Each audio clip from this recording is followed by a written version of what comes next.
Hi, my name is Lisa Baskott. I'm the founder and CEO of Second Line of Defence.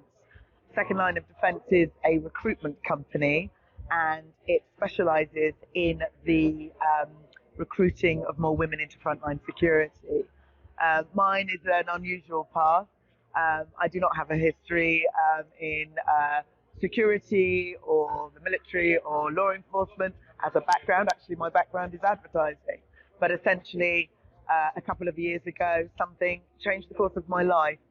The murder of Sarah Everard in my hometown of Clapham in South London placed me on this path, and I recognised the need for the public to be aware of the need to address violence against women and girls, but also the role in which private security is an instrumental part of safeguarding people. And someone like Sarah, obviously during that time we were in lockdown, so it was slightly unusual, but I vowed as a woman and as a mother to make a difference. I felt compelled to do something about this.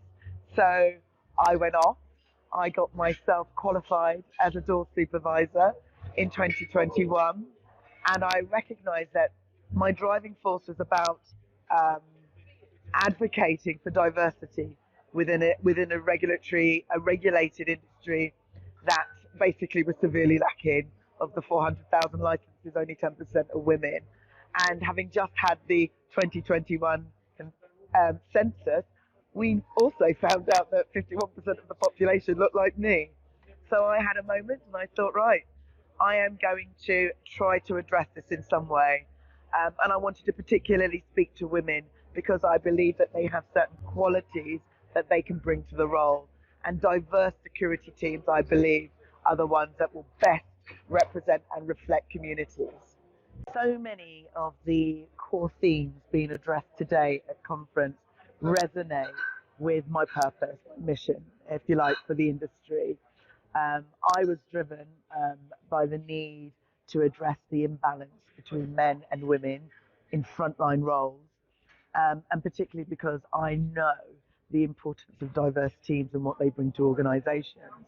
For me, reflecting the communities in which a security operative serves is absolutely of the greatest importance to having brilliant security teams, and it ensures essentially that they are doing their core role effectively in terms of keeping people safe and making people feel safe. And for me, there are three broad principles that I want to address and push within the industry. And I want to garner broad alliance with key stakeholders around these issues. And some of them are being dealt with today, and they're all to do with equity, inclusion, and diversity. And so for me, there are three main pillars, if you like. The first is looking at transforming the approach that we take in the industry to safeguarding. So looking at diversity, ensuring that it is an instrumental part of every business's process and all the work that we need to do around there. And the second for me is what essentially brought me into this industry in the first place, and that is attacking with full force the issues around violence against women and girls. What are we doing? Do we understand a woman's journey on a night out? What are we doing about misogyny? Yeah. And for me, third and final, and we touched upon it a lot today in the plenary sessions, it's about creating safer communities. It's about public safety.